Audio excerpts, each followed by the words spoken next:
So it's been about 2 months since Samsung officially revealed the Galaxy S26 Ultra, and like every year, there's a ton of noise and narratives about Samsung's latest Ultra, especially about it looking the same and not being much of an upgrade. I've been using this thing for just over a month now, so I want to go over what the S26 Ultra is actually like to use on a daily basis and let you guys know if you should buy one this year or not. First things first, yes, this definitely looks very close to last year's S25 Ultra. It's pretty much the same minimal sleek design we've been seeing for a while now, but this year the S26 Ultra has a more rounded design, especially at the corners, so it doesn't dig into your palms as much. Even the display itself is more rounded on the corners too. It's also slightly thinner and lighter. Those big camera rings are gone now, and instead there's a slightly translucent camera island, which is a nice touch. There's also some weird downgrades too though. Instead of the titanium we had last year, the S26 Ultra is now made of aluminum again. In the hand, the S25 Ultra's titanium actually feels slightly more premium to me. It has that brush feel that just feels a little bit more expensive in my personal opinion. The S26 Ultra also has slightly bigger bezels. It's not a huge difference, but it's sort of weird to see that go backwards instead of thinner.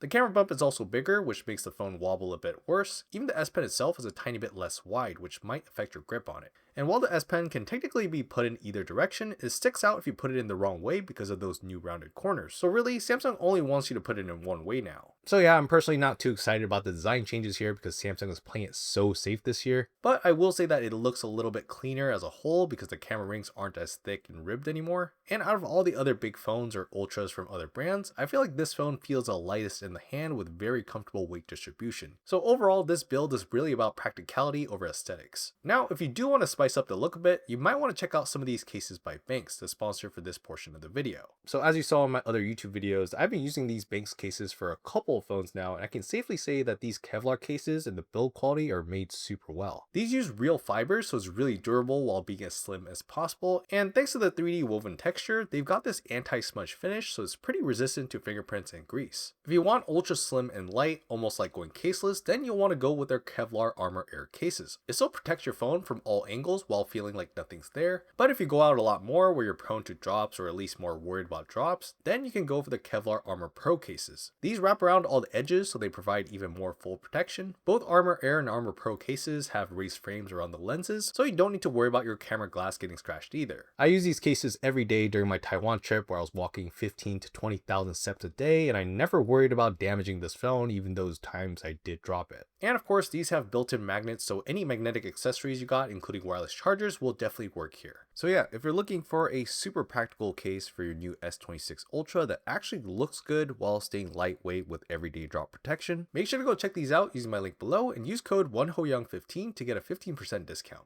Now the real upgrade for the S26 Ultra starts with the display.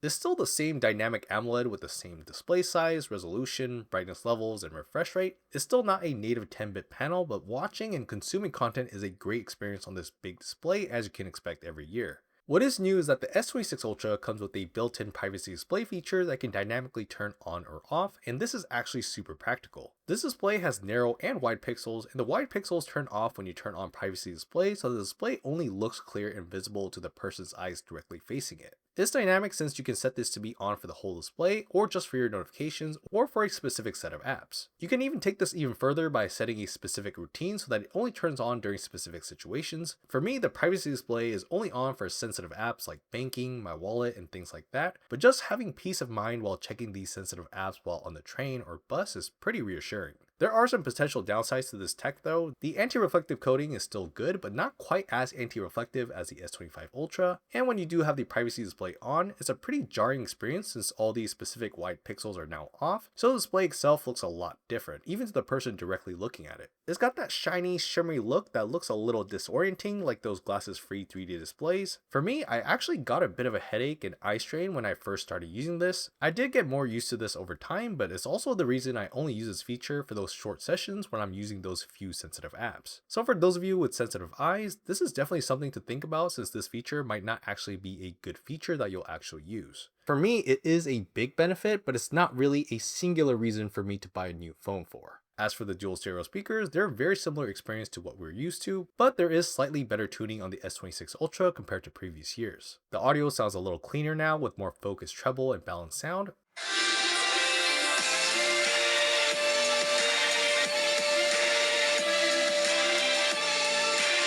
Now, for the cameras, you're actually seeing very similar camera hardware compared to previous years of Ultra phones, but there are some marginal changes. There is a wider aperture for both the main and the periscope lenses, which promise cleaner images in low light. The 3x telephoto sensor is actually a tiny bit smaller now though, which is weird, but okay. When seeing the actual results, you're mostly getting a very similar experience across all the lenses. The selfie camera is the same, though the S26 just has a bit more sharpening going on. The ultra wide results are also pretty identical. Macro shots are about the same too, but you get slightly more depth on the S26, so images look a little bit less flat. And even with that smaller 3x telephoto sensor, the results are basically identical, maybe just a bit more sharpened. The main sensor is where I found the most improvements. The S26's main lens gets better focus and slightly cleaner images. The pictures overall just aren't as soft looking. You also get a bit more bokeh and depth, and the dynamic range is slightly better too, especially for bright spots. The glass they use here also seems much better with lens reflections and flares. In general, I noticed slightly better contrast levels too. When you compare this to other flagships, Samsung still is doing more to lift up the shadows and some artificial sharpening as well. Because of that, the contrast might feel a bit lacking and the photos can sometimes feel a bit flatter than those other flagships. And even though the big promise this year was better low light, the difference really wasn't that big. You do get better focus and less noise in many of these shots, but for super low light, the night mode gets really weird and does too much software work, making things look very artificial. In those worst case scenarios, I actually prefer the decision making and older processing on the S25 Ultra. As a whole though, you're getting more reliable photos from this phone no matter what situation you're in, but it's harder to get more pro looking shots without making some tweaks to the settings and using expert RAW mode.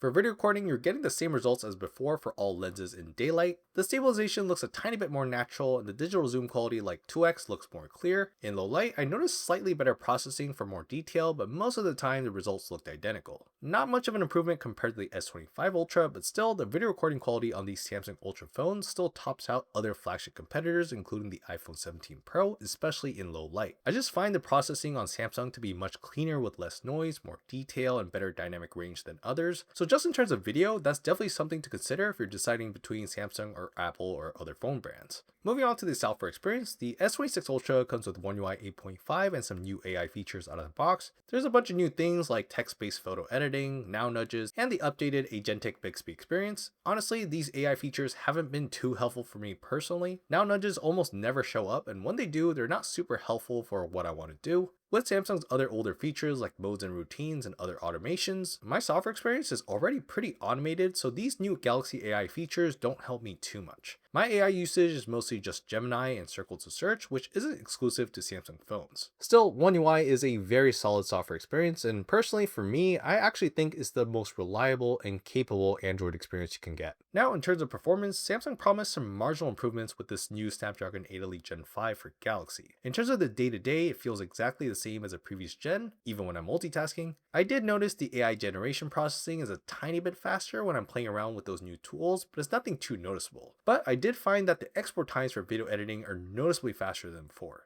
Samsung also promised better peak performance and thermals, especially for gaming, since the S26 Ultra has the largest vapor chamber ever in the series. To be honest though, besides it not heating up as fast, I don't see much of a difference at all. So just in terms of frame rates and gaming performance, I wouldn't say there are any massive gaming advantages here in my experience. The battery is still just a 5000 mAh battery. The S25 Ultra got me a full day's worth of battery and that's the same here. I do average a bit more screen on time at around 6.5 to 7.5 hours, but it's a very marginal improvement. Really the biggest new benefit here is that this phone finally comes with an upgraded 60 watts of wired charging instead of the 45 watts we've been stuck with for years. I get a full charge in under 50 minutes. It's still not close to the 100 watts or 120 watts of charging you get from some Chinese competitors, but that initial burst you get from 0 to 75% is way faster than it was on the S25 Ultra, and it's actually even faster to charge up than my Xiaomi 17 Ultra, which has 90 watts of charging. So that 60 watt number might not seem like a huge deal, but in actual use it does make a big difference, especially when you're about to go outside and you need a quick charge.